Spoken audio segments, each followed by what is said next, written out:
Le père de Nasreddin, homme très pieux, faisait fonction d'imam.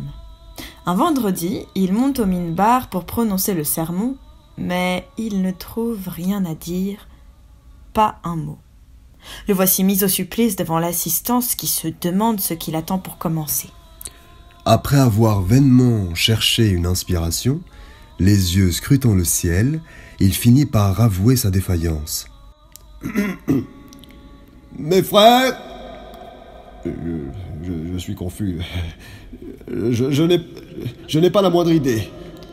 Et il reste là malgré tout, perché à 2 mètres au-dessus des fidèles de plus en plus gênés.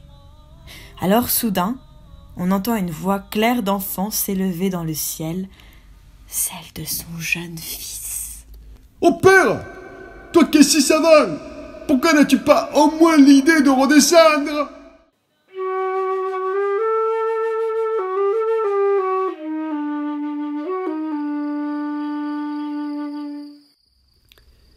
Le père de Nasreddin avait pour domestique une très jolie jeune fille qui lui accordait de temps en temps ses faveurs. Une nuit, le garçon qui avait percé le secret de cette relation entre discrètement dans la chambre et se couche auprès d'elle. « Qui est-ce » s'écrie la jeune fille réveillée en sursaut. « Ne t'inquiète pas, Inva, je suis mon père. »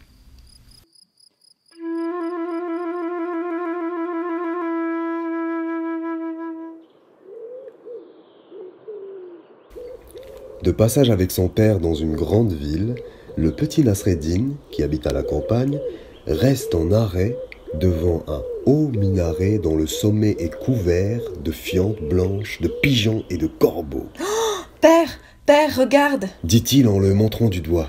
Nous n'avons pas ça chez nous. Quoi donc, mon fils ? Un arbre à yaourt.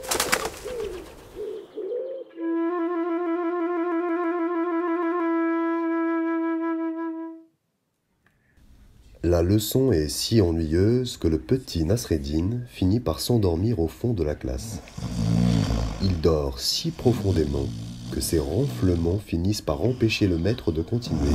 « Hé, toi là-bas, espèce de cancre, tu dors ?»« Comment, maître ?» fait l'enfant réveillé en sursaut. « Non seulement tu dors, pendant la leçon, mais en plus tu ronfles !»« Oui, c'est vrai, maître, je ronfle, mais c'est pour tenir éveillés mes petits camarades. »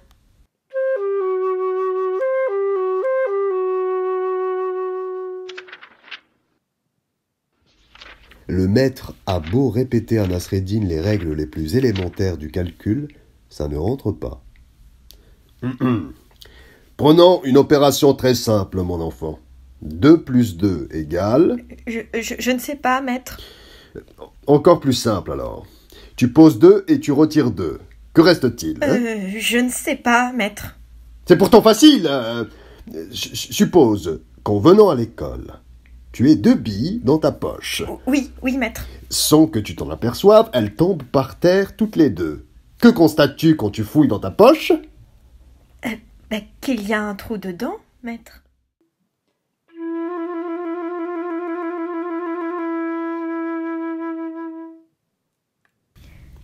Lassé des questions incessantes et souvent embarrassantes de l'enfant, vexé d'être ainsi mis en difficulté devant les autres élèves, le maître lui administre un jour une sévère mise en garde. Ne fais pas tant le malin avec moi.